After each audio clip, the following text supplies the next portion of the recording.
esta sesión de comunicaciones simultáneas, ¿de acuerdo? Y en primer lugar, me presento. Mi nombre es Juan Manuel Castillo y aparte de ser uno de los ponentes de esta mesa precisamente, seré el moderador. En este sentido, siguiendo las instrucciones de la coordinación, tenemos en torno a unos 20 minutos aproximadamente para realizar nuestras respectivas comunicaciones orales. Y una vez que se hayan ido sucediendo cada una de ellas, pues se procederá a un turno de preguntas. Es decir, primero un compañero expone, se procederá al turno de preguntas y así sucesivamente, ¿de acuerdo?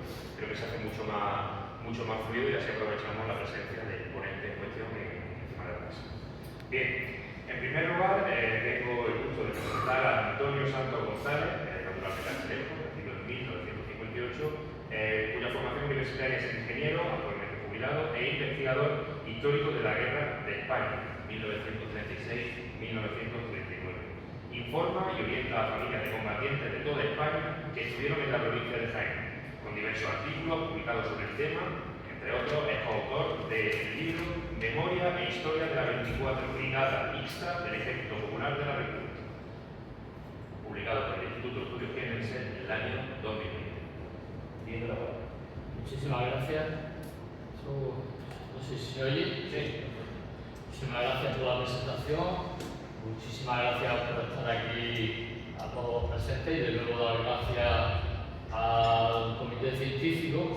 Pues voy a tener la oportunidad de hacer dos comunicaciones, a lo cual agradezco el interés por esas dos comunicaciones que van en el mismo sentido que la de ayer, y la de ayer fue sobre el Hospital San Juan de Dios como hospital militar, y la de hoy va sobre otro edificio al cual visitamos, y que también, pues, debido a mi orientaciones, a muchas familias que me han preguntado por qué sus antepasados estuvieron allí, me hice una investigación sobre el acontecer del seminario, que evidentemente no era un edificio militar, que ahora diré qué ocurrió, y tiene una historia muy curiosa porque en 3 años pasó por unas vicisitudes tremendas, como podéis imaginar, época complicada, guerra civil, pues incautado lógicamente por el Comité del Frente Popular de la capital rápidamente, y creo que ahora mismo, por ejemplo, que el seminario se utiliza. Dentro de 3 días hay un concierto fabuloso, se está utilizando como sala de conciertos, se puede visitar, se puede consultar su biblioteca. Lo enfoco un poco en el sentido de dar a conocer qué ocurrió en ese edificio durante esos 3 años, ¿no?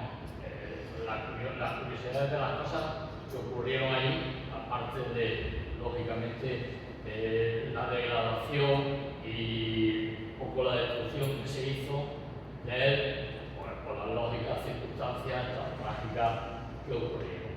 Ese es mi motivo. Entonces empecé a investigar, desde luego en Jaén muy poco, no hay casi nada, lógicamente. El archivo histórico de la diócesis me dieron algunas pistas, pero incluso posteriores me dieron algunos expedientes posteriores a la guerra civil ya, y lógicamente como no es un archivo histórico diocesano, lógicamente no llegó a recoger nada de lo que allí ocurrió, porque entre otras cosas allí no se quedó nada, como allí no se quedó ni el diario de operaciones de las vicisitudes por las que pasó el seminario.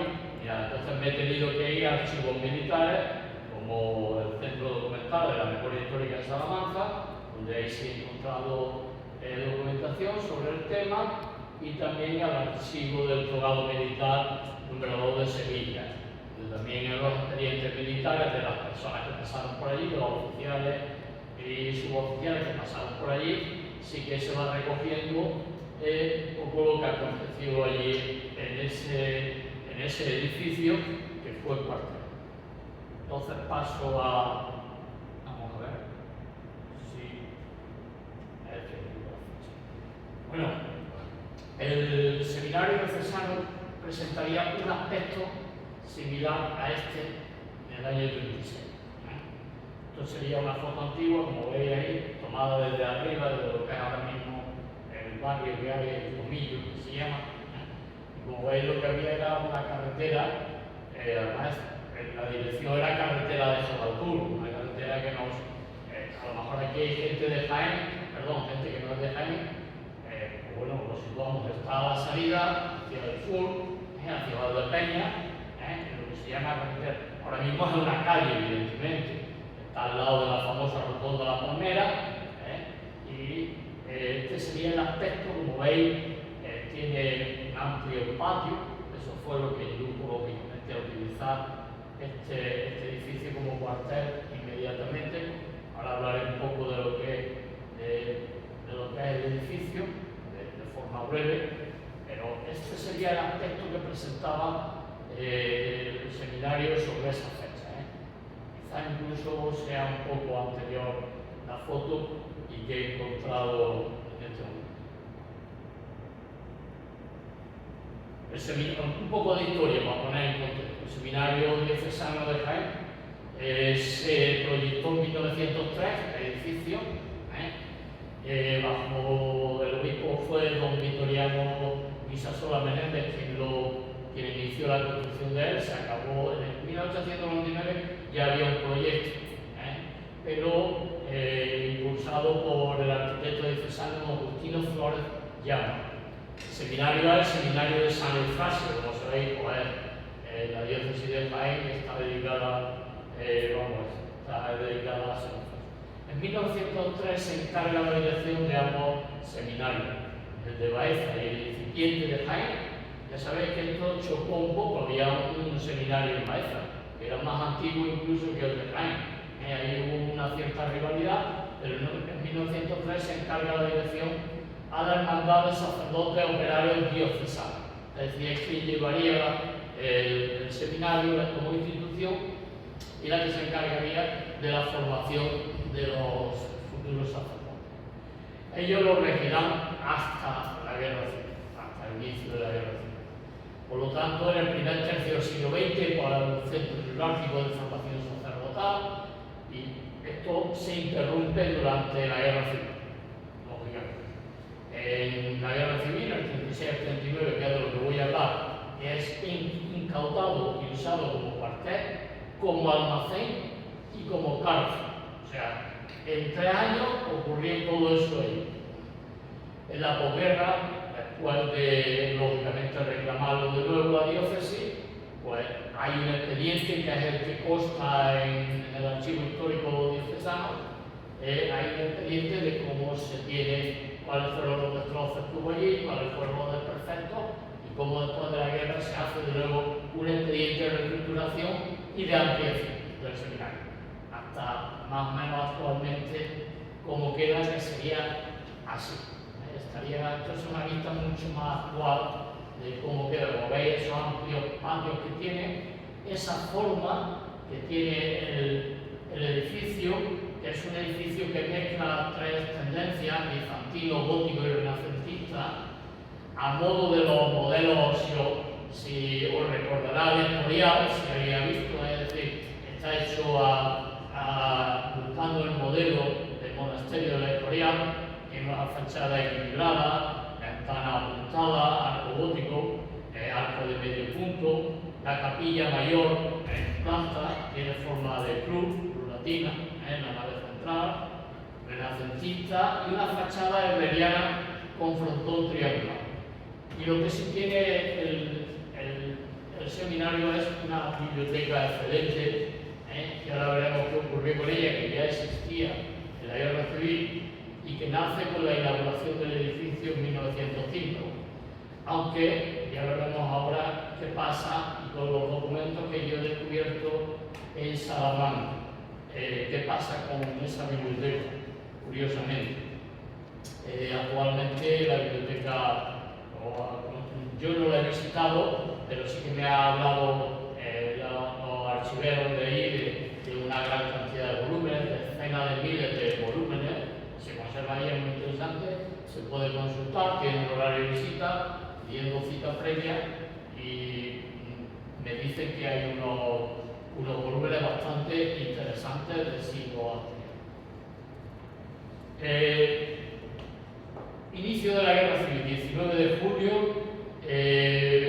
Jaén, como sabéis, en Jaén no triunfa el golpe de Estado, la Guardia Civil está muy dubitativa, aunque la Guardia Civil vive a unirse al ejército sublevado, pero los dos comandantes que había en fin, están muy dubitativos. Esto hace que la capital sea tomada por el campesinado, auspiciado por todos los partidos que formaban el Frente Popular, sobre todo el Partido Comunista y la UGT, la Federación de la Tierra, que era potentísima. Incluso se declara una huelga general en el momento que hay noticias en Jaén de que se ha sublevado el ejército en Marruecos, y acude gran cantidad de campesinados a la capital. Además, en Landerca están incluidos, incluso vienen los mineros de Linares y de la Carolina, con grandes cantidades de dinamita, que además manejaban con unos artilugios muy rudimentarios, ¿no? Y bueno, y lógicamente lo que hacen es rodear el cuartel de la Guardia Civil, lo primero, porque ellos creían que la Guardia Civil estaba unida ya en otros territorios, en Sevilla y demás, y no se fiaban, entonces rodean el cuartel de la Guardia Civil rápidamente, que estaba en la calle Urbay Marín, donde el antiguo Galería Preciado, justamente enfrente estaba el cuartel de la Guardia Civil. No era muy grande. La Guardia Civil era prácticamente la única fuerza militar más potente que había en la provincia, compuesta aproximadamente de unos 900 efectivos. Había un grupo de carabineros, un pequeño grupo militar que se encargaba, una compañía militar que se encargaba de la custodia de la cárcel provincial, y una caja de reclutas con unos cuantos soldados. Pero esa era la fuerza que la capital tenía al inicio de la Guerra Civil. Prácticamente pues, era muy poca, era nula, ¿no? Pero en fin, la Guardia Civil lo que sí hace es lo siguiente.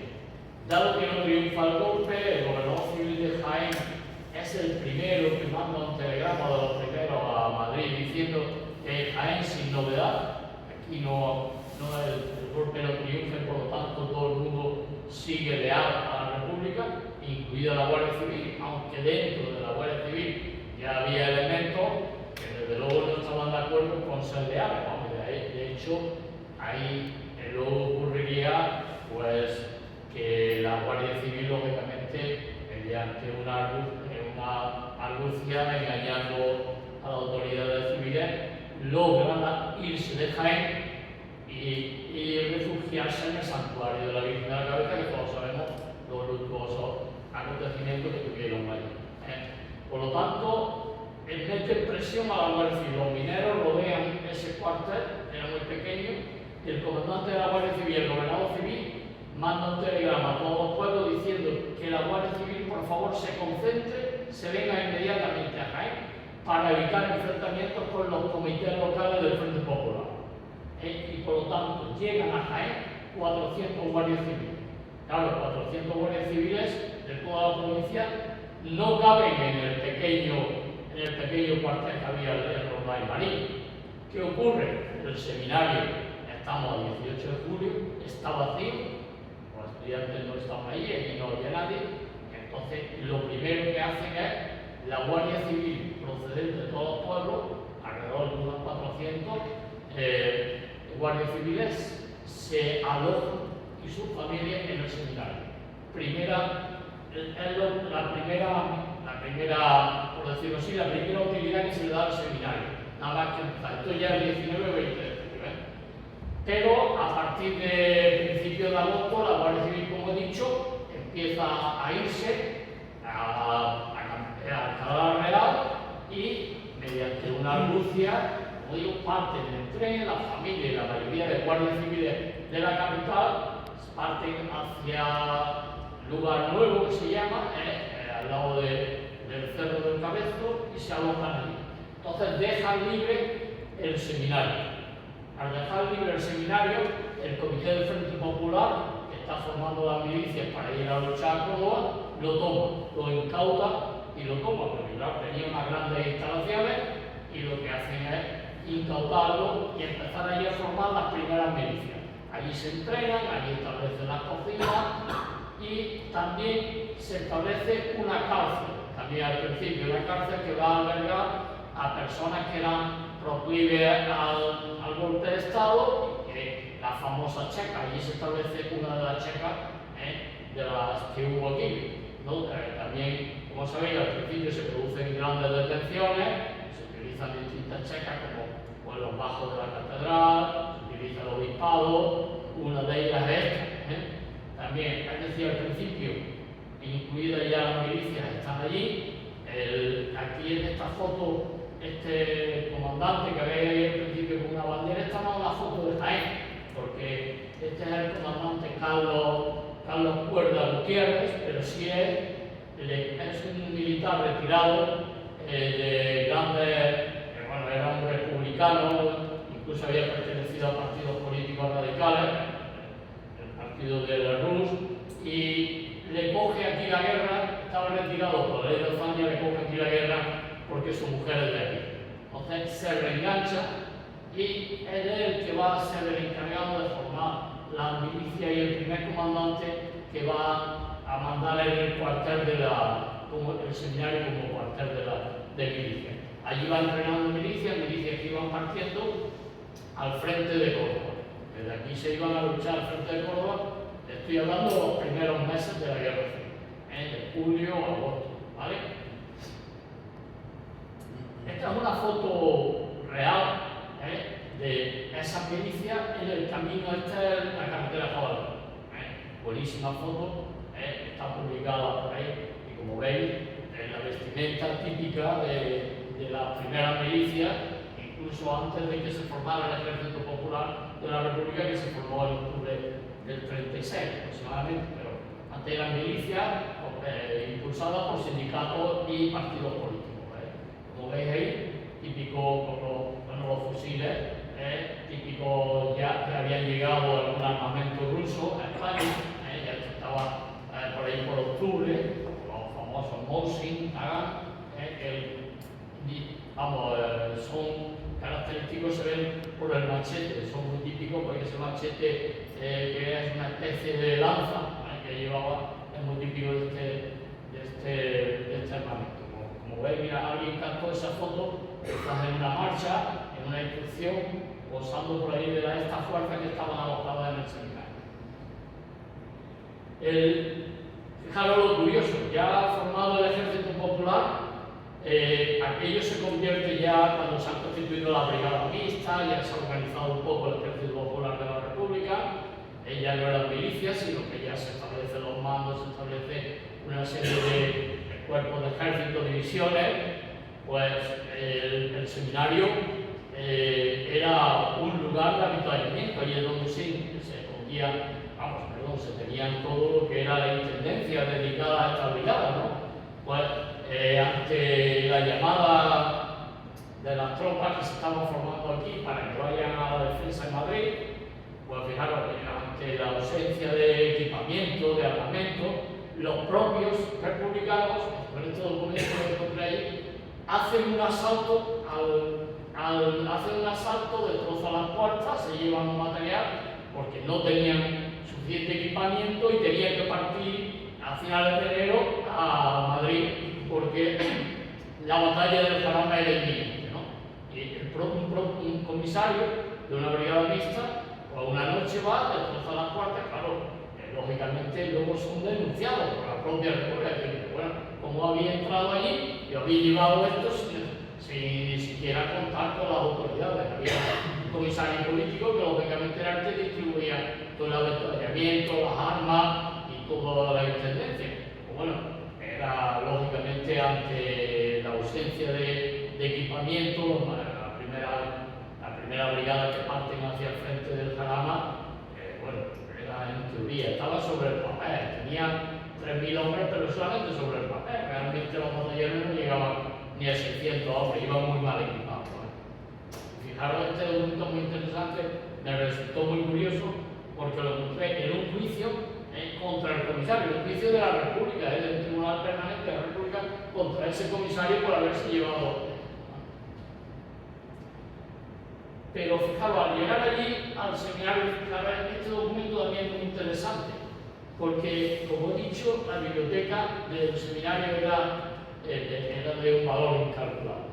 Claro, al principio, como ya sabéis, por desgracia hubo destrucción de imágenes, hubo mucho vandalismo en los primeros meses de la Revolución. Sin embargo, fijaros, este documento ya de 1939 de septiembre, don Antonio de la Cuadra, delegado provincial de recuperación del tesoro artístico en toda esta región, es decir, una vez acabada la guerra, reconoce que 9.000 volúmenes valiosísimos del seminario de Jaén, en su mayoría de los siglos XVI, XVII y XVIII, por fortuna y por mediación del director del museo, en aquel momento, en el 36, que se llamaba Isabel Usano Masó, era valenciano, este hombre logra coger esos valiosísimos documentos y se los lleva también al convento de las Carmelitas del Carmen. Lo resguarda allí hasta el final de la guerra, siendo recuperado de nuevo al final de la guerra y llevado de nuevo a la biblioteca del seminario. Esto también, pues bueno, el hombre pudo salvar todo esto. Es verdad que aquí se destruyeron algunas imágenes, pero muchas se salvaron gracias a esta persona que, por lo visto, y además él lo reconoce ya, don Antonio de la Cuadra, lógicamente, ya estaba nombrado por las nuevas autoridades del régimen franquista, reconoce que se hizo esa labor de no destruir esos valiosísimos documentos que lógicamente han sido recuperados y están en la biblioteca del seminario. Ya estoy fuera del tema. Pero ¿qué pasa después con el seminario?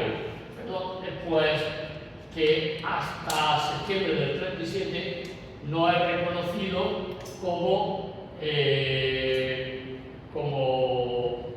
batallón de retaguardia, lo que realmente fue. El número 9 de 26 que se hacen en toda España ya, publicado por el Ministerio de Defensa, este fue el número 9.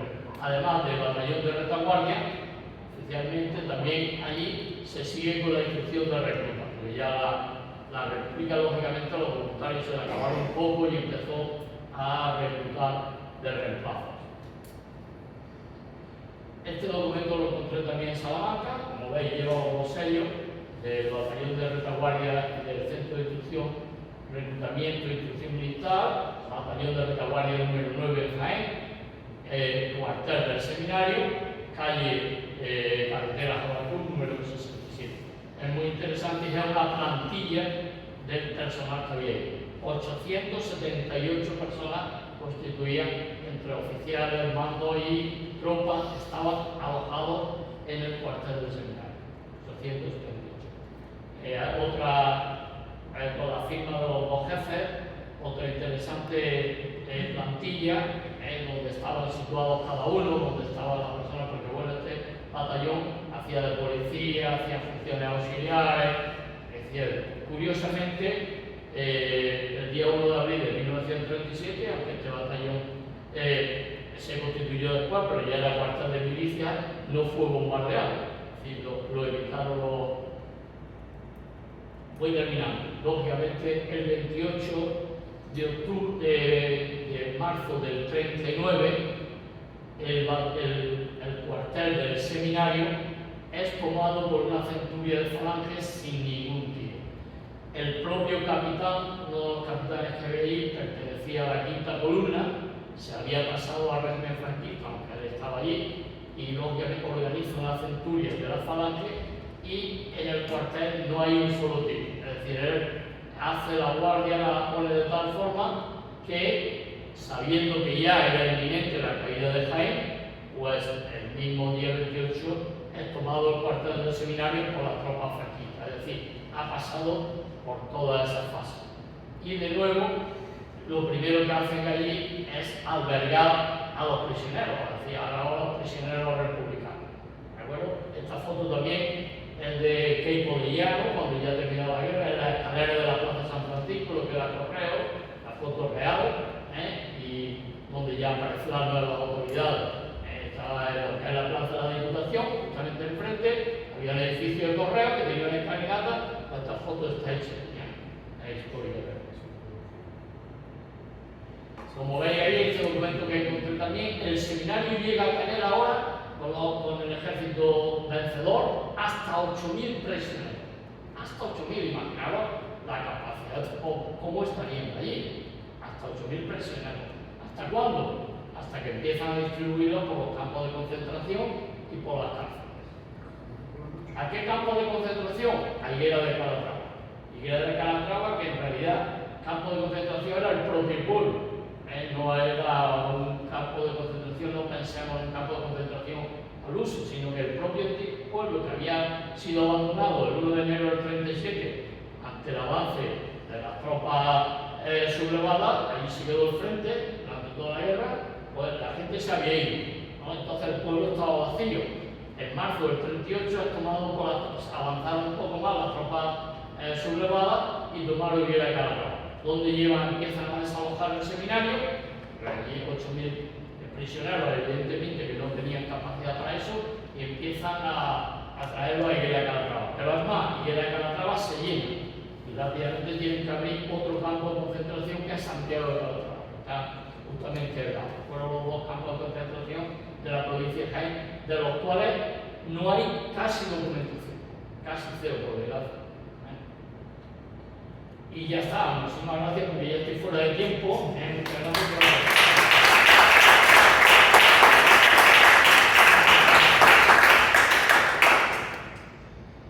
Bien, muchas gracias. Abrimos un turno de preguntas.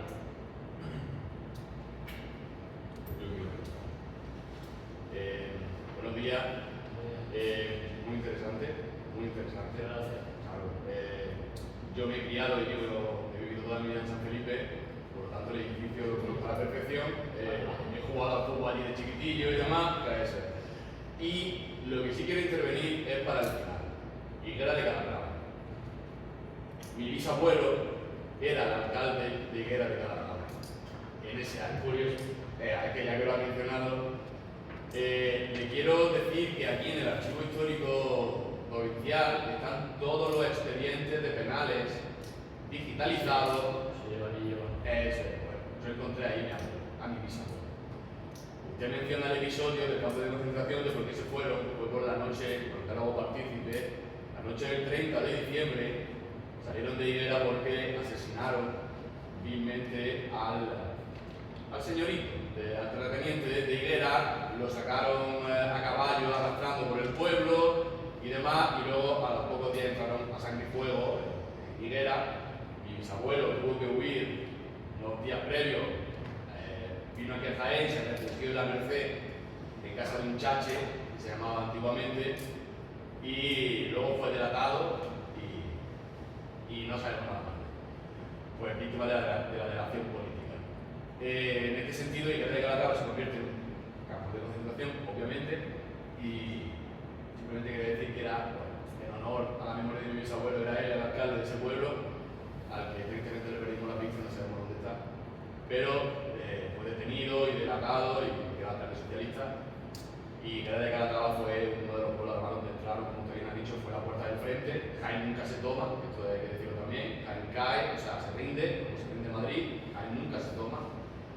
Y nada, simplemente que el episodio de Higuera de Calatrava fue escandaloso, está puesto en la crónica, cómo pasó, personaje y demás.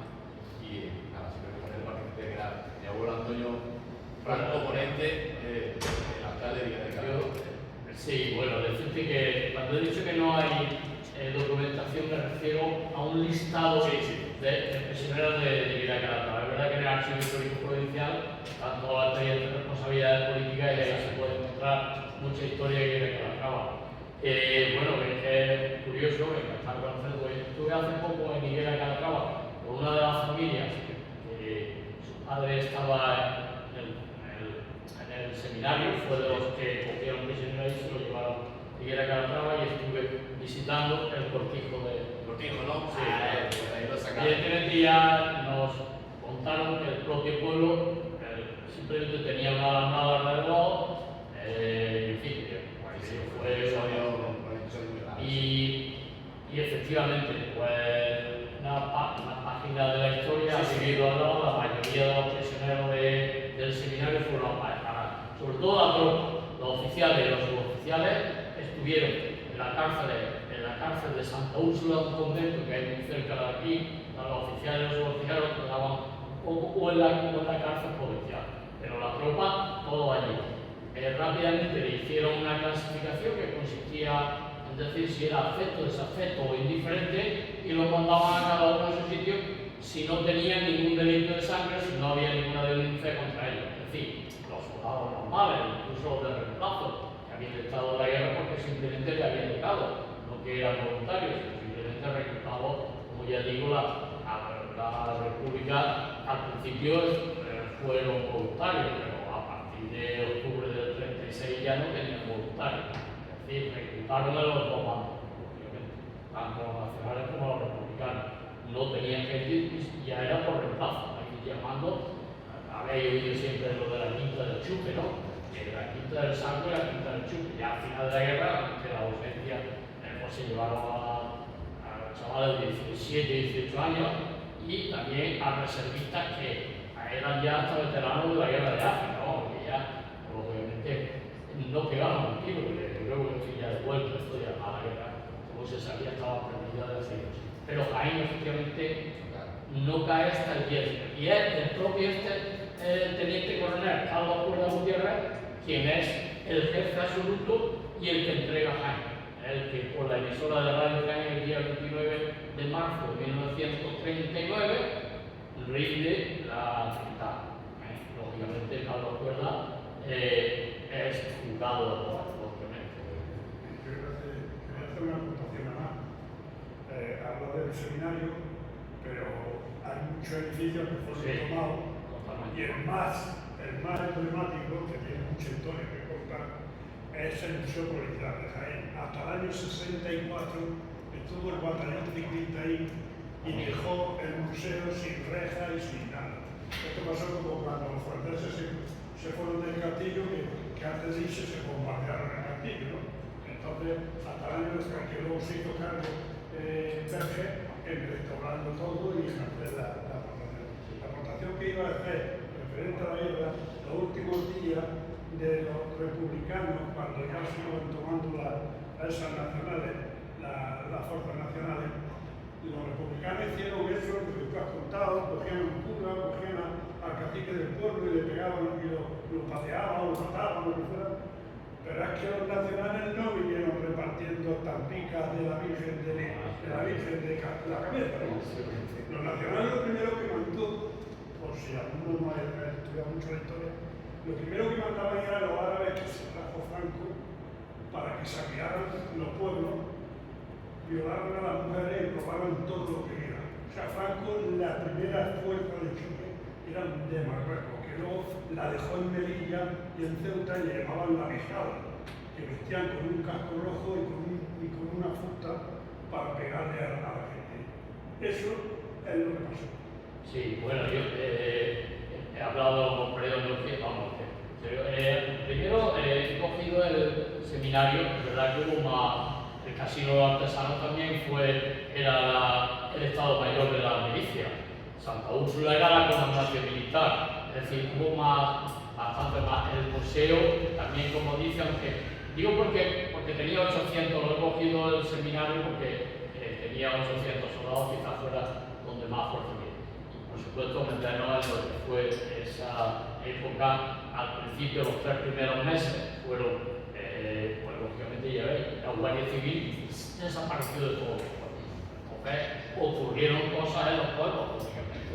No había autoridad ninguna, se vinieron a Jaén. Allí hubo pues, lo que se denomina la revolución del campesinado y la retaguardia jienense.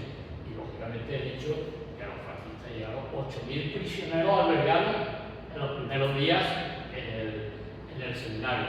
Y lógicamente la fuerza que hace guardia en Higuera y Calatrava fueron los regulares, lógicamente, y fascistas que tenían las divisiones franquistas. Nosotros estamos esperando a la familia de mi abuelo todavía que se lo llevaron.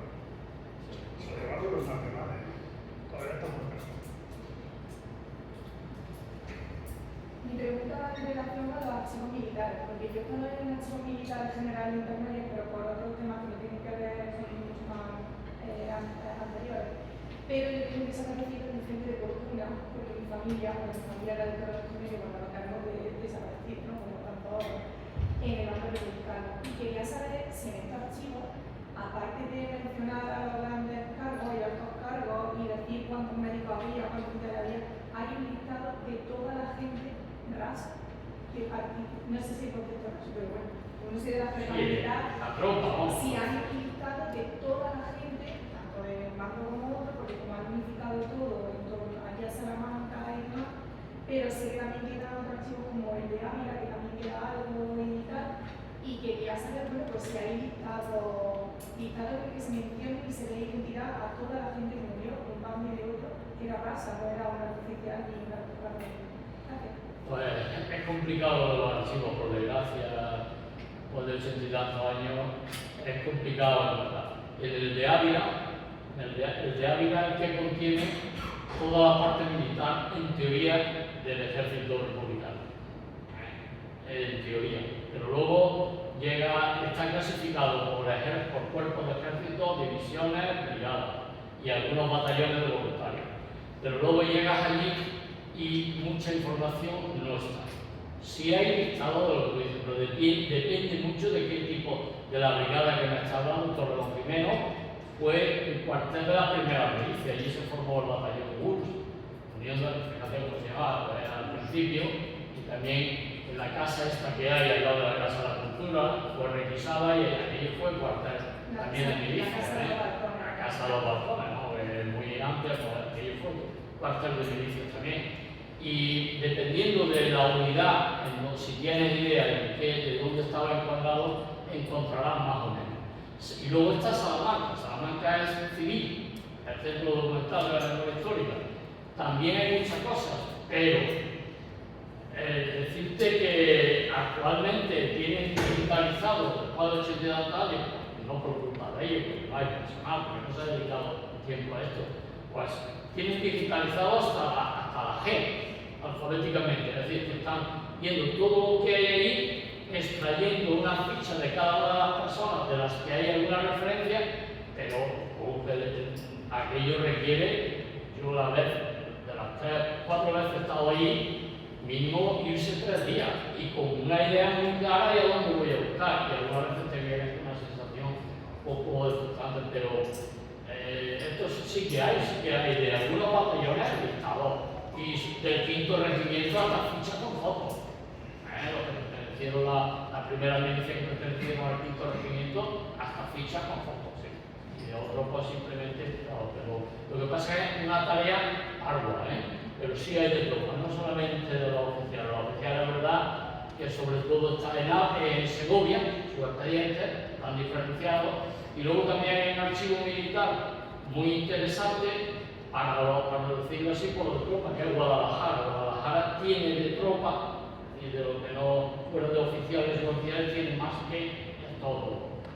Los intermedios, por desgracia, el de Sevilla, es que la verdad es que vas allí y hay una nave con una... Tú a ver si has estado, yo también he estado, pero claro, y te dice la capitana, pues ahí lo tienes. Es que a esta altura es tremendo, vamos, que no te lleva una decepción. Sin embargo, el togado militar número 2 de Sevilla sí está bien organizado.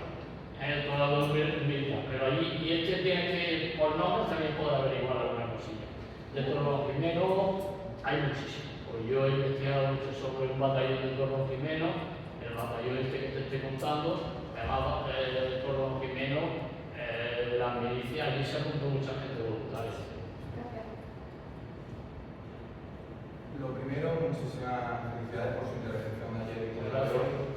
Y quería preguntarle acerca de toda la información que ha encontrado y teniendo en cuenta que recientemente se identificaron a 124 personas que fallecieron a causa de las barbaridades que se realizaron en muchísimas ciudades de retaguardia, en el caso de Jaén, y se ha encontrado información acerca de los 58 curas y seminaristas que fallecieron en la provincia de Jaén, teniendo en cuenta que muchos de ellos eran seminaristas Pues si encontráis Sí, información acerca de sí, bueno, todo el clero que fue fusilado en la provincia de Jaén, lo primero que tiene es la crista, ¿no? La crista que hay debajo de la catedral, que están todos los nombres, ¿no? Incluido el obispo, ¿no? Basulto, que fue enviado a Madrid mediante los famosos trenes de la muerte, al principio de la guerra, y que fueron asaltados por milicianos en Vallecas, y bajados del tren y fusilados. Eso fue una de las sacas que se hizo aquí de personas. Sí que hay muchísima documentación de todos los que fueron represaliados en la retaguardia, eso sí, hay bastante documentación. Lo tiene, y sobre todo en el archivo de los que eran militares, no, pero en el Centro Documental de la Memoria Histórica, que es más civil, sí que tiene mucha documentación.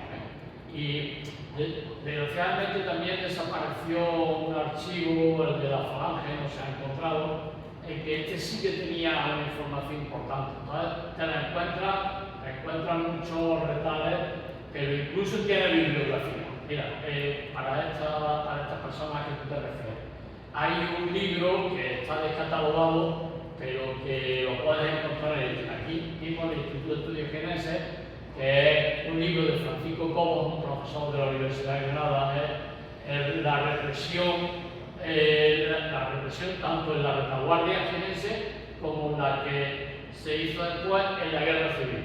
Lo tienes aquí y ahí vienen nombres y apellidos. Nombres y apellidos, pueblo por pueblo, lo que ocurrió. Los fusilados tanto por el campesinado, la parte durante los meses que hubo esa revolución, pero sobre todo desde julio hasta enero, que se crean los tribunales populares. Ahí ya se acaba un poco lo de coger a la persona fusilada, ¿no? Ahí ya eran juzgados por los tribunales populares que se forman en Jaén. Pero en esos 3 meses tienen muchísima información en ese libro. Es más, te lo puedes descargar del catálogo del INE. Francisco Cobo Romero. El título este no lo tengo aquí, pero en este no tiene. Él habla también un poco del seminario, de los primeros días, pero muy poco.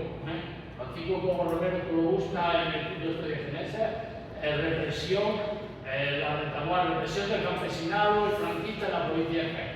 Y tienen los nombres documentados, incluso las causas, porque claro, no hay que olvidar que luego, después, como ha dicho por aquí la persona, fueron denunciados todos los que tuvieron, todos, no todos, fueron todos denunciados, todos los que tuvieron algo que ver en la muerte de los sacerdotes o de las personas civiles.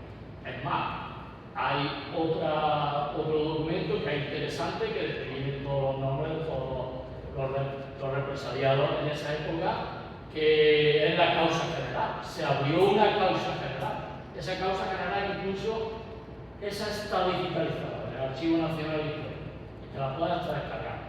Y ahí vienen todas las personas que intervinieron en estos primeros meses en esta saga y en estos fusilamientos, y todos fueron acusados, la mayoría fueron, lógicamente, tuvieron. Bien, pues si os parece pasamos al siguiente conferenciante. Llamo a David Cruz Quesada, por favor.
Bien, como decía, tiene la palabra David Luis Quesada, cronista de Campillo de Arena,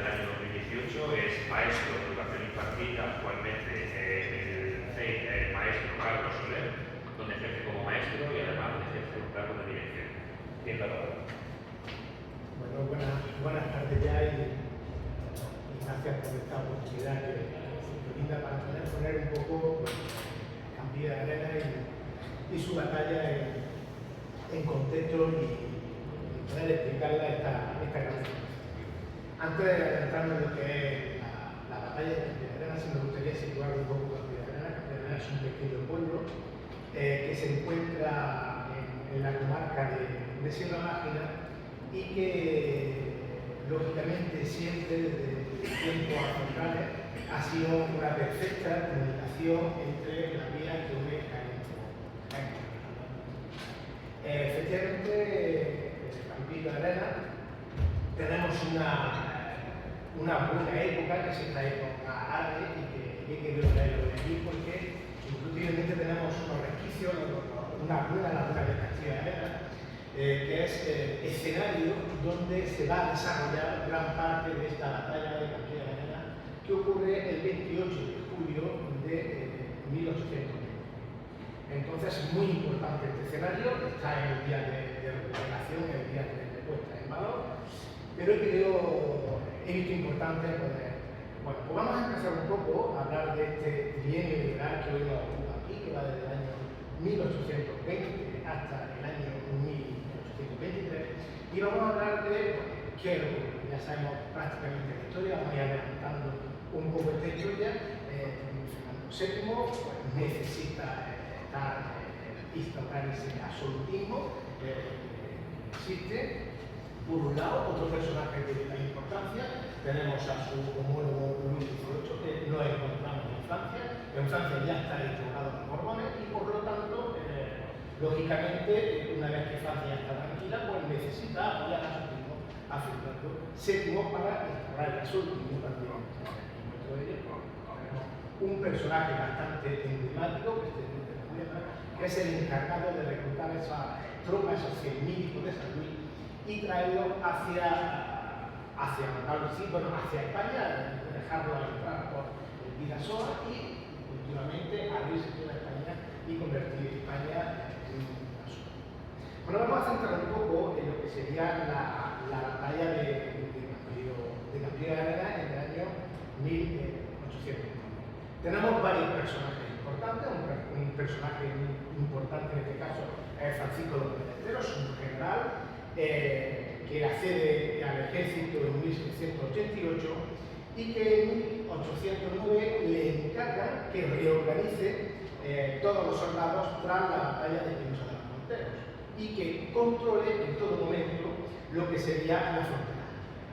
Este hombre es nombrado teniente general por las Cortes de Madrid, pero cuando las Cortes de Cádiz nombran generalísimo de los ejércitos aliados al duque de Wellington, no lo soporta, se enfrenta y ese enfrentamiento, ese desacuerdo que tiene con ese nombramiento le hace que lo destituya de todos los nombramientos que tiene y tiene el primer exilio, en este caso hacia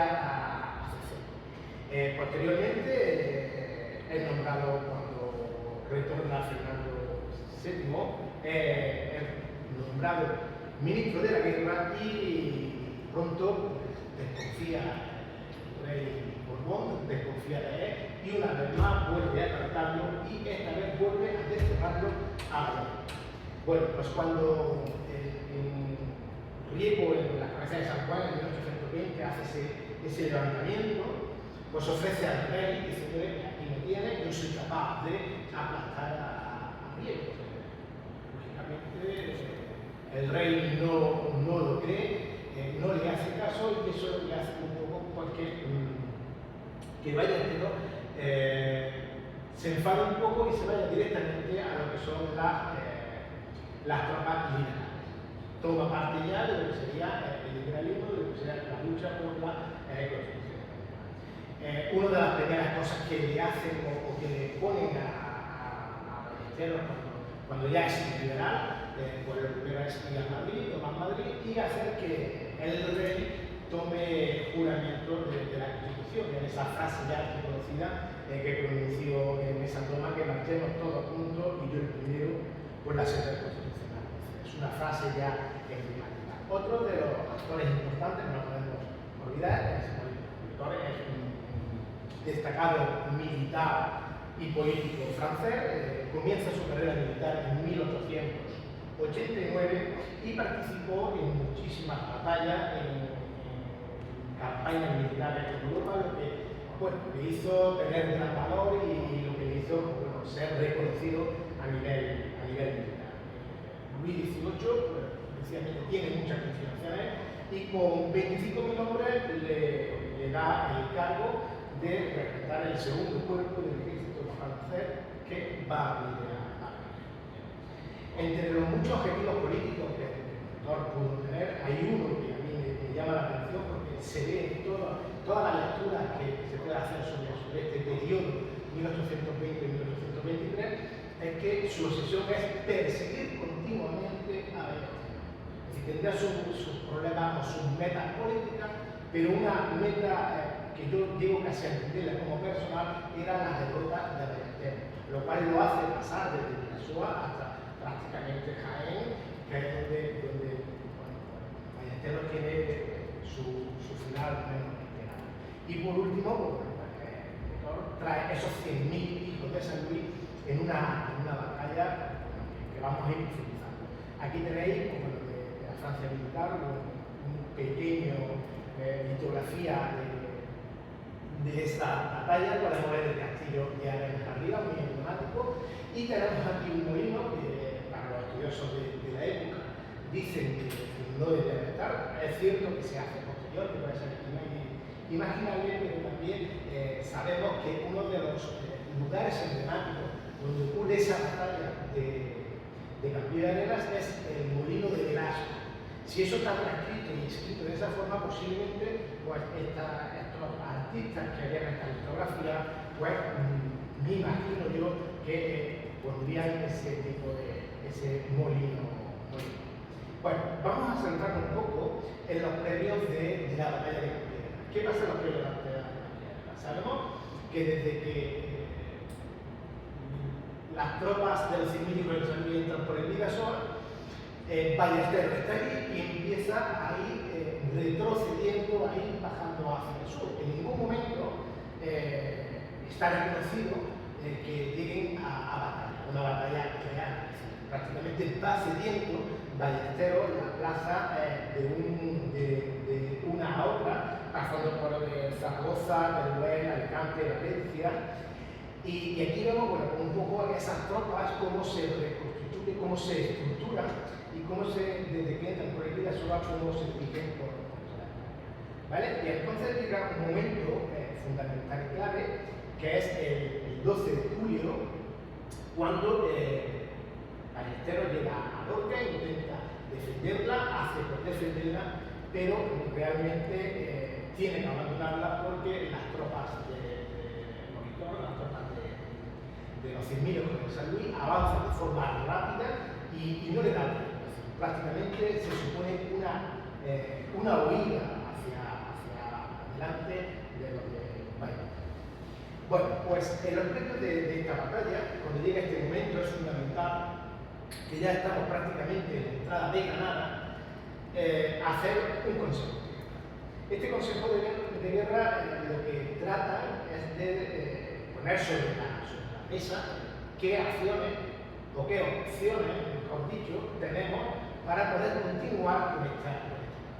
Lógicamente no podemos ir a la zona de Perro, tampoco podemos ir a Cali, no tenemos gente, nuestra gente ya está cansada, no tenemos material. ¿Qué decir? No le queda un único argumento que plantar cara, es decir, intentar hacer una emboscada a los 100.000 de San Luis para impedir que esto entrara hacia Granada. Ya el objetivo de Ballesteros era: tengo que controlar la entrada a Granada. ¿Qué ocurre? Pues bueno, empiezan a hacer en ese consejo de guerra, tenemos a Ballesteros, Villacampa, Zayas y Baeza. Pues bueno, comienzan y hacen, dicen, Zayas y Villacampa, lo que vamos a hacer va a ser proteger Granada para impedir ese acceso. Ballesteros y Valizán van a atacar por el norte y Torrijos y Capapliego van a hacerlo por el sur. Pero ¿qué ocurre? Que esto sobre el papel estaba bastante bien, estaba muy bien pensado, pero el repentino movimiento que lleva Monitor hace que justamente el 24 de julio todo igual, con lo cual los dejan un poco desprotegidos. Ya ese consejo de guerra no vale para nada, no tiene valor y tenemos que reorganizar. ¿Vale? Tenemos el 25 de julio, que es cuando entra, y aquí tenemos un poco pues, lo que es todo este camino que va a hacer. Bueno, entre todo lo que hemos dicho, fundamentalmente entre el 27 y el 28, que es el 27 y el 28, una vez que fracasa esa emboscada que le hacen o que intentan hacer a Monitor, pues tenemos toda esta franja amarilla que es la que hacen los ejércitos franceses. Ese recorrido para ir tomando Campillo de Arenas. ¿Por qué Campillo de Arenas? Porque es conocido que las vallas terroristas intentan hacer un tipo de engaño para que el Monitor, con el civil de servicio, tire hacia Granada. ¿Qué ocurre? No pasa porque el general francés sabe la estrategia de Ballesteros, sabe que es un engaño, sabe que él está en Campillo de Arenas y con lo cual deja la plaza de Granada, la deja a un lado, no sigue y continúa avanzando hacia adelante para llegar hasta las puertas de Campillo de Arenas. Esto lo podemos encontrar muy bien detallado en un extracto del espectador militar que se publica en 1941 en Francia. Bien es cierto que escribir después de unos años pasados la contienda pues no puede ser a lo mejor tan verídico, tan veraz como realmente pudo ser que ocurriera. Bueno, pues en ese primer escenario, en esa batalla ya real de Campillo de Arenas, vamos a tener dos escenarios fundamentales y esenciales. Un primer escenario va a tener lugar en la línea que va a unir el camino de Campotejas a Montejica. Y es lo que es toda la sierra de la Albufera, el camino que une Montejica y Campotejas, y vamos a tener toda esta zona que es la zona de la Sierra de Luz. Ahí es donde va a haber ese primer episodio. Y el segundo escenario que nos vamos a encontrar va a ser en la falda de Campillo, es decir, la falda del castillo de Campillo. Esta es una foto realmente prácticamente actual y entonces en esa falda va a ser donde realmente va a tener lugar lo que es la batalla de Campillo de Arenas y también en todo el recorrido que lleva el río Campillo, el río Dornillo que nace en Huelco desde que pasa por Campillo hasta que llega a Puerta de Arenas. Ese recorrido va a ser una franja fundamental y esencial en lo que es la batalla de Campillo.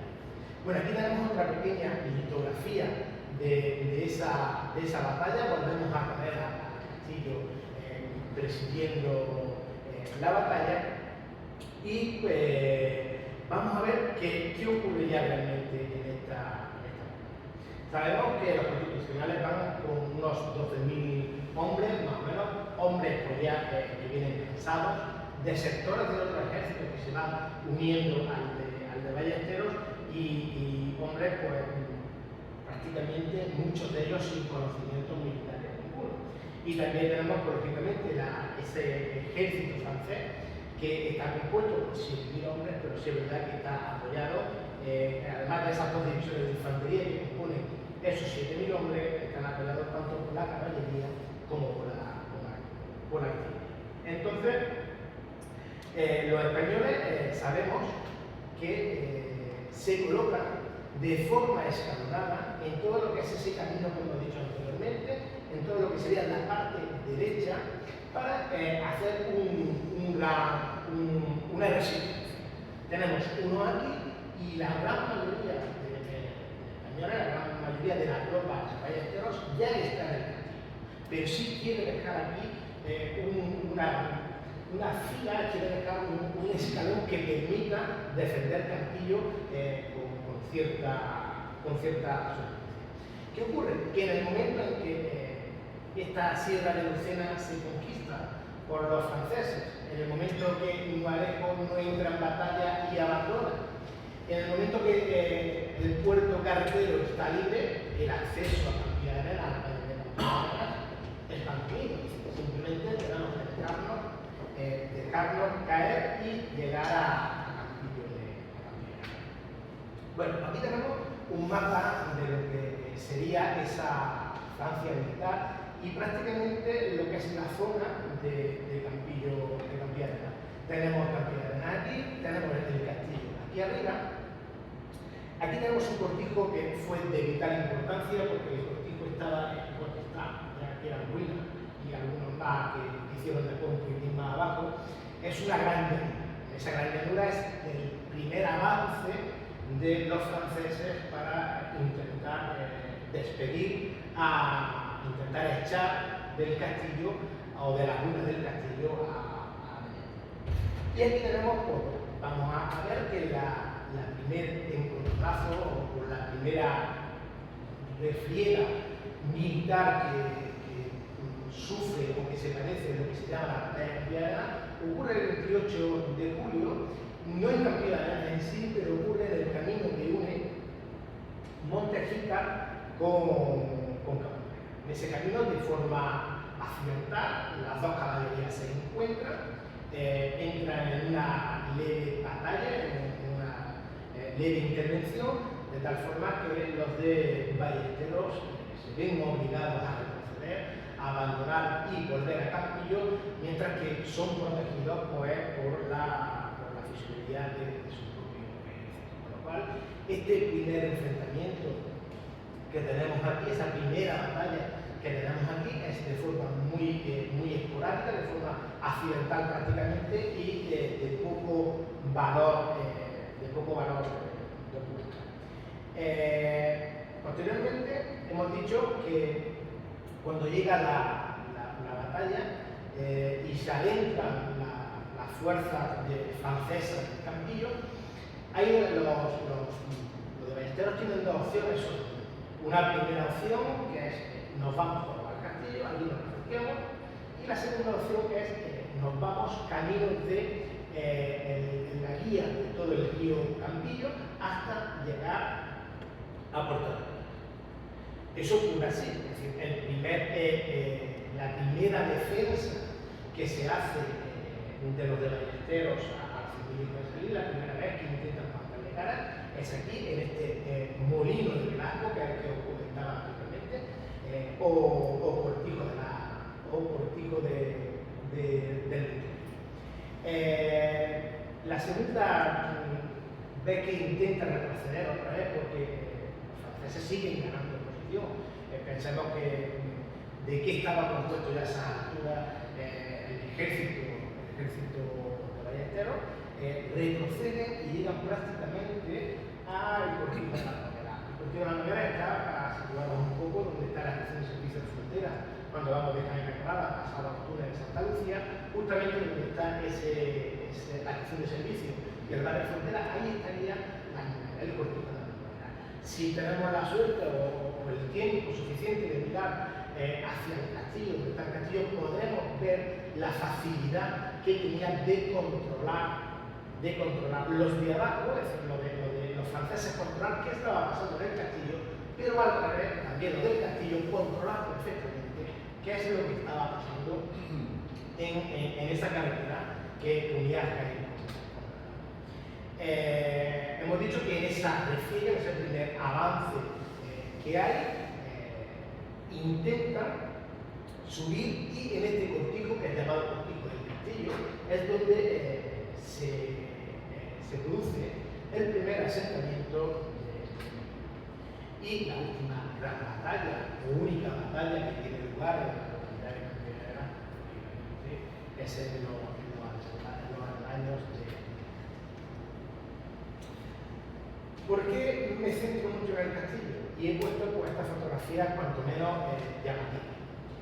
Quiero que veamos, que intentemos apreciar valor situacional que tiene el castillo de Arenas. Si vemos, domina todo lo que es la autovía. Ahora traemos perfectamente aquí por este lado. A la derecha tenemos el pueblo de Campilla de Arenas, Sierra Nevada al fondo, todas estas sierras que hemos ido de esta zona, que ha ido perdiendo y que fue fundamental para poder entrar al valle de Campilla de Arenas. Aquí en esta de abajo pues, vemos una fotografía de Campilla de Arenas, con lo cual nos puede permitir cómo controlaban los de Ballesteros al pueblo, cómo controlaban a esas entradas de los franceses vamos fuera, vamos a ver un poquito más de tiempo. Bueno, pues cuando se cruce esa batalla, que lo hacen por 3 veces consecutivas, se plantea atacar el castillo desde 3 puntos diferentes. Primer punto, vamos a irnos el río abajo. Es fundamental controlarlo porque tenemos visión del castillo. Segundo punto, vamos a subir directamente al castillo desde la localidad de Campillo con la artillería, con la caballería. Y tercer punto, nos vamos a ir al lado izquierdo donde se encuentra Casado. De esta forma, la emboscada está garantizada y la huida, es decir, la derrota de Ballesteros. Hay rumores que dicen que Ballesteros salió de forma rápida del castillo de Arenas. Y yo creo que no, y voy un poco a pensar en voz alta el porqué. Las tropas vienen ya cansadas, son tropas de julio, calor, artillería prácticamente no vienen los 100.000 con San Luis sin artillería, porque empezaron con 12 carros de artillería. En Videsoy tuvieron que ir cambios de artillería en los diferentes pasos, y guardándose. Es decir, no tenemos artillería, están cansados, un mes de julio, no es fácil acceder a Campilla. Por eso digo que esta fotografía la quiero ver porque esta era una de las posibles salidas que tendría Campillo y que tendrían los de Ballesteros, los que estaban asentados en la Castillo de Arenas, de huir. Es fácil, si os dais cuenta, ese cortijo que se ha inflado más pequeño que lo han ampliado sería el cortijo de Marnovera. Fácilmente accederíamos a ese camino real que nos pondría en contacto para ir fácil la salida. Y la otra, que fue realmente la que ocurrió, fue esta salida hacia Cartagena, hacia el pueblo de Cartagena. Estas fotos están tomadas desde dos perspectivas. La primera perspectiva de un pelín antes de llegar al camino del convento, y esta segunda dentro del mismo camino. Os he señalado aquí una cruz donde está el castillo. Es decir, vemos la facilidad que tenemos de poder huir tranquilamente hacia Cartagena. No podemos ir al otro lado, no, están los de los 100.000 José Luis están anotados allí, no podemos subir. ¿Qué tenemos que hacer? Debemos de quedarnos aquí. Nos vamos hacia Cartagena y vamos a plantar cara al ejército. Aquí tenemos una de las litografías importantes a color que se hace sobre esa batalla, donde vemos a los monitores de esta campaña en Campilla de Arenas. Volvemos a ver una vez más el castillo, esa importancia que tiene el castillo de Arenas en la población de Campilla de Arenas. Y por último, pues deciros que vaya apuntando que realmente hay escritos más documentados que quien sufre esa batalla es el pueblo de Campilla de Arenas. El pueblo de Campilla de Arenas porque la batalla, los estudiosos la sitúan solo y exclusivamente en mediodía. Es cierto que desde el día 26, que es de entrada esa tropa francesa, esa tropa de Ballesteros, esa tropa liberal de Campilla de Arenas, acampa a su ancla insular. Es decir, el Campillo en esa época, por el censo tendría sobre unos 1.500 habitantes, pues todos esos militares, todo ese ejército de Ballesteros se ve obligado a quedarse en el Campillo. Estamos en el mes de julio, siembras, estamos en el mes de julio, recolección de grano, hortalizas, es decir, arrasaron prácticamente. No conforme con eso, huyen directamente al castillo y tenemos el siguiente problema, es que vienen y no vienen los 100.000. Con lo que ello conlleva también, hay que dar sustento y alimento del poco que ya lleva en el pueblo, ¿vale? Del poco que ya queda. Pues, entre esos 6 días de la entrada de uno y otro, hay documentación que se puede leer. Y yo ya digo a mi hermano casi a la revista anterior, pues vemos cómo se explica cómo fue esa entrada de los de Ballesteros y esa entrada de los demónicos y cómo las fuerzas vivas del pueblo, el alcalde de la época, intentó poner fin, pero fue imposible. Es decir, las fuerzas militares le impidieron totalmente cumplir. Traigo ya para ir terminando esta rendición, porque bien sabemos que al final Ballesteros, con su oponente de toda esta trascienda política que viene desde Vidasoa hasta Campillo de Arenas, que recorre toda España de norte a sur, vemos que al final pues, consiguen hacer un acuerdo, ¿vale? Consiguen decir, bueno, yo te reconozco ese poder absolutista, yo reconozco mi derrota, firmamos unos convenios para que mi tropa y yo vivamos medianamente tranquilos y a cambio de eso, pues tú sigues tu marcha. Ellos firman ese documento, pero el 4 de agosto, pues las grandes esferas políticas del momento desmienten y dan por tierra esa ley. Con lo cual ya se supone que lo que pasó, pues ya sabemos todo el final que tuvo Ballesteros, pero sabemos también el final que tuvo Riego en la plaza de la zona de Madrid y eso fue un problema serio que hizo que no terminara esa batalla como quería terminar. Y hay un autor el cual ha escrito bastante sobre esta batalla y es Juan José Gómez Morante. Y en una de sus conclusiones dice que la batalla de Campillo de Arenas no hubo vencedores ni vencidos. Fue una de las pocas batallas que termina en tapadas. Y es verdad, y si nos ponemos a analizar un poco la situación y lo que fue pasando en la trayectoria de este Ballesteros y su perseguidor innato, sabemos que, bueno, que estratégicamente el vencedor pudo ser Ballesteros porque logra bloquear y detener al ejército galo y consigue que no destruya el suyo, por lo cual ya vemos que estratégicamente ha ganado. Pero sabemos que prácticamente Ballesteros pierde esa batalla y pierde por lo que diríamos el final de lo que sería pues, este episodio que pasa en Campillo de Arenas. A partir de aquí la historia sigue estudiando qué pasa en Jaén, qué pasó con Riego y las diferentes guerras que nos llevan. Vamos a centrarnos solo y exclusivamente en la batalla de Campillo de Arenas. Quiero sacar esta foto antes de terminar.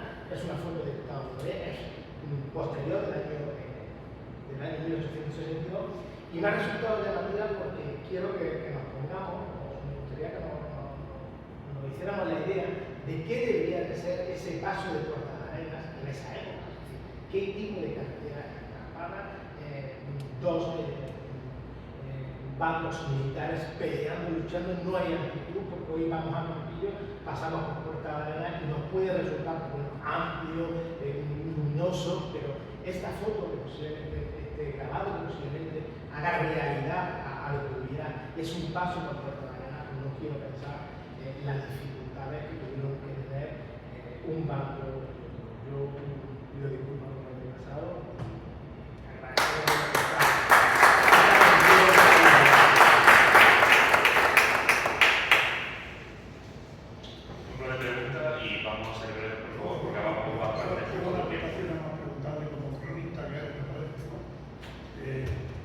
Campillo de Arenas ha sido un pueblo de paso, un pueblo de frontera, un pueblo que aportaba los víveres cuando pasaban las tropas, los mismos paganos que venían para él.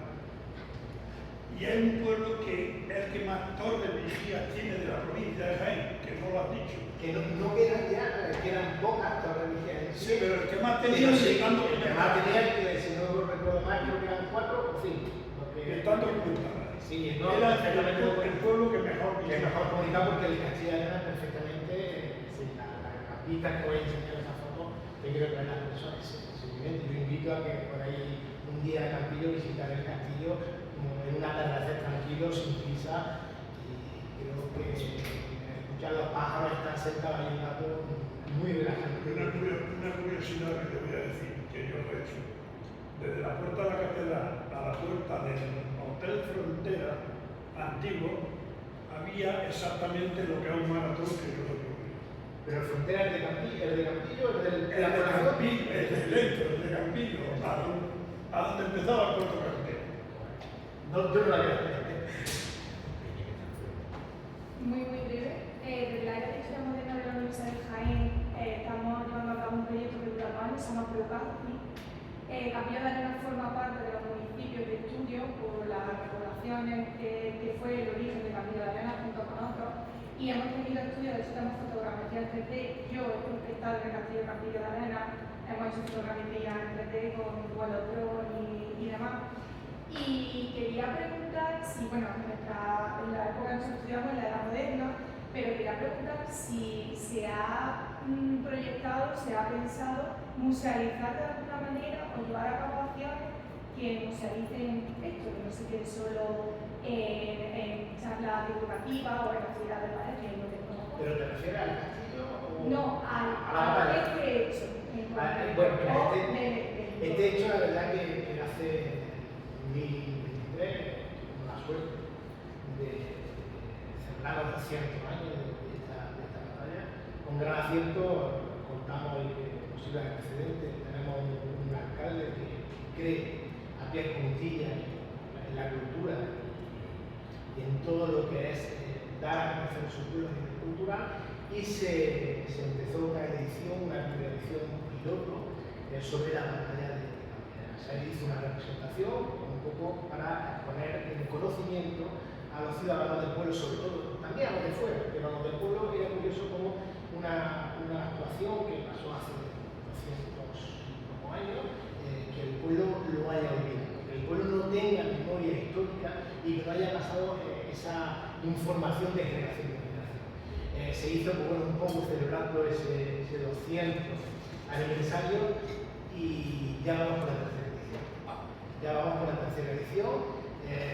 Incluyendo pues, lo que es la batalla en sí, recibimiento a ballesteros, recibimiento a los San Luis, microrelatos ambientados en la época, en fin, se le va tomando gracias, no voy a decir a Dios, sino gracias al tesoro político, al dinero y a los que seguimos creyendo que la cultura es necesaria conocerla y la historia conocerla para que no se vuelva a repetir, pues estamos luchando por eso. Y eso puede habrá posteriormente hablar una intervención de estas puestas de valores que tenemos a nuestro artífice, que lo tenemos aquí, que es el que nos ha coordinado toda la batalla de Campillo. Así que estáis invitados, es el último fin de semana de julio, se le da mucha información y la verdad que podéis echar un fin de semana acogedor, fresquito, por ese café, los Campillo por las noches, podéis disfrutar y conocer un poco más pues, esta Gracias. Pues si no hay ninguna pregunta más, doy paso a Pablo Lozano Antonelli, por favor. Y me quedo yo como último ponente, me quedo yo que soy. Me acompañarán.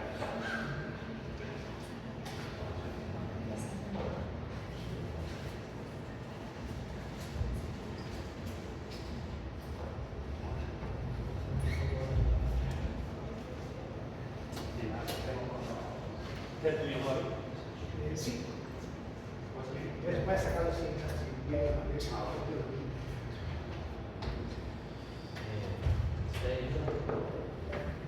Lo que está. Bien, pues presento muy rápido. Pablo Lozano Antonelli es CEO de la empresa Semer Turismo y Cultura. Vale, bueno, pues en primer lugar, ¿me escucháis todos bien? ¿Sí? Bueno, muchas gracias. Voy a intentar ser breve, que es lo que decimos todos los que pasamos por aquí. Bueno, yo creo que el tema del que voy a tratar se sale un poquito más de lo que venimos hablando a lo largo de todo el Congreso, ¿no?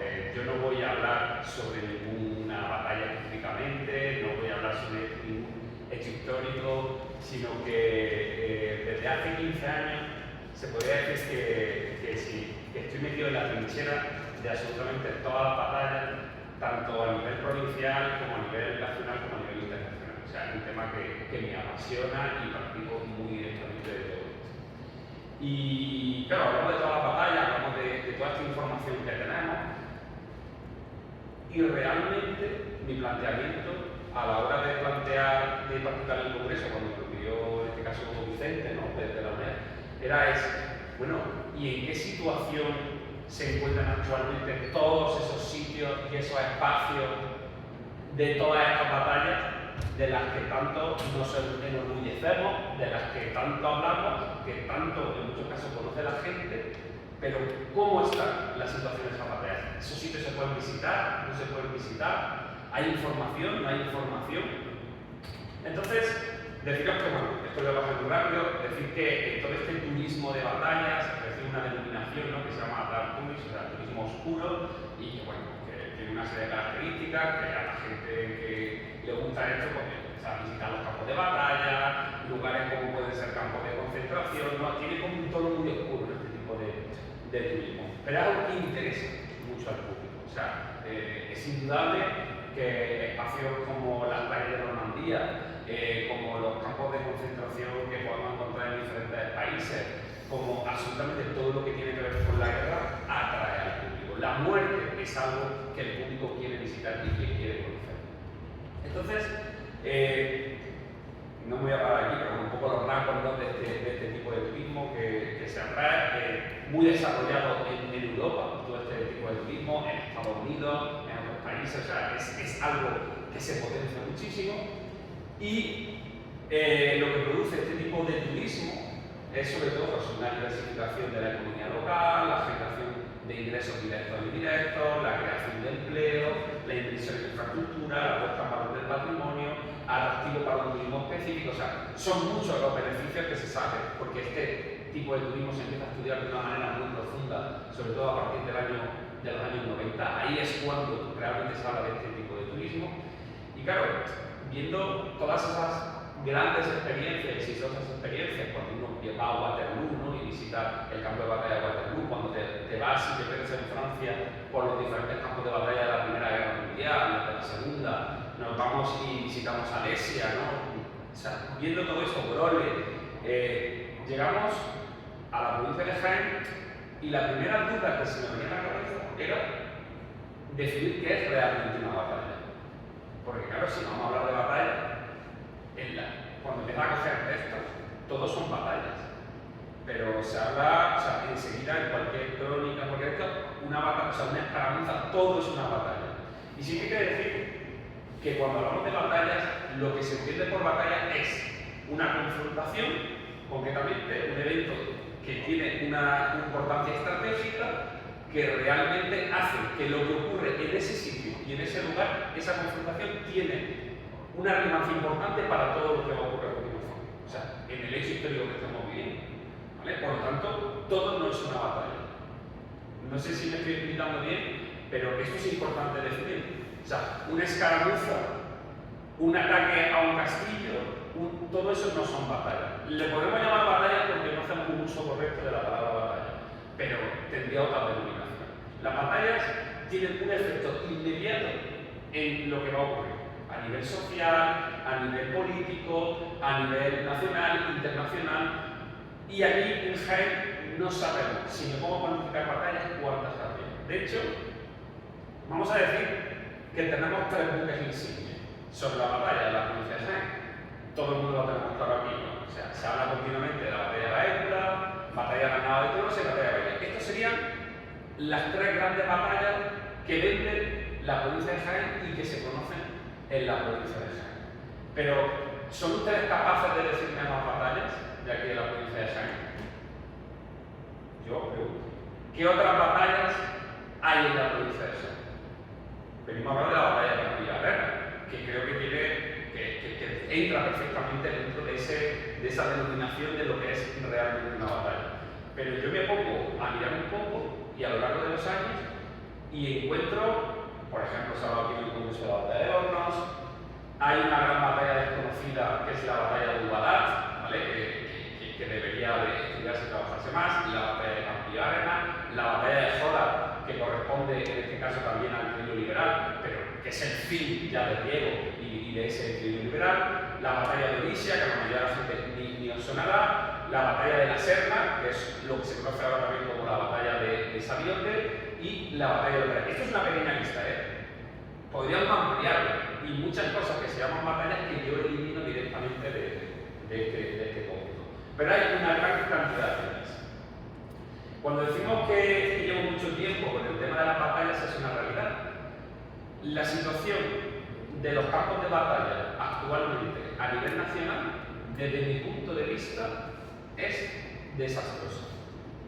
Es desastrosa. En el año 2018, y aquí el presente está Juanse, que se está viendo ahí en la foto, en el año 2018 decidimos, como iniciativa desde la propia provincia de Jaén, desde el Museo de la Batalla de Bailén y desde el Museo de la Batalla de Navaja, hacer una búsqueda pormenorizada de espacios de batallas a nivel nacional que contasen con algún tipo de infraestructura, con algún tipo de musealización, con algún tipo de proyecto, lo que fuese. Y nos juntamos todos, gracias entre otras cosas al Ministerio de Defensa, en el Museo del Ejército de Toledo, para hablar un poco, decir, oye, ¿cómo está la situación? ¿Cómo puede ser que en un país como España, que ha habido tantísimas batallas y en la historia, resulta que primero no hay prácticamente información real sobre estos campos de batalla, en qué condiciones están, museos, centros de interpretación,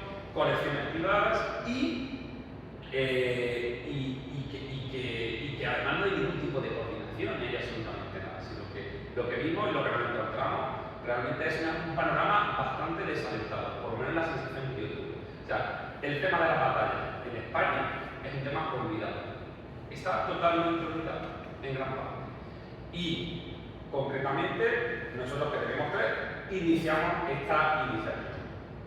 Vale, pues vamos a viajar por la provincia de Jaén y vamos a ver en qué condiciones se encuentran, por ejemplo, esas tres batallas de las que hemos hablado en primer lugar: Baécula, Bailén y la Nava de Tolosa. Claro, no existe tampoco a nivel nacional ni a nivel internacional ninguna categorización sobre en qué estado se encuentran estos lugares de la batalla. O sea, yo puedo hablar con mi vecino o con alguien que me pregunta y me dice, oye, ¿cómo está aquello de la Nava de Tolosa? ¿O cómo está aquello de Baécula? Aquello se puede ver, allí hay algo, se puede visitar. Claro, entonces tienes que ponerte a darle un montón de explicaciones de, pues mira, si vas aquí, allí no hay nada.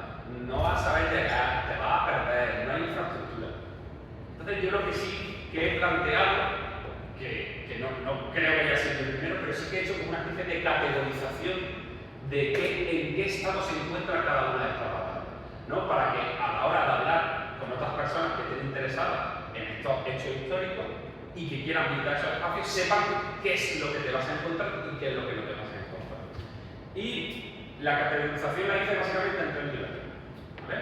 Un nivel A, que son sitios con infraestructura mínima, o sea, por lo menos que tienen el nivel A es el nivel máximo, ¿vale? Que es señalización, que tengan un centro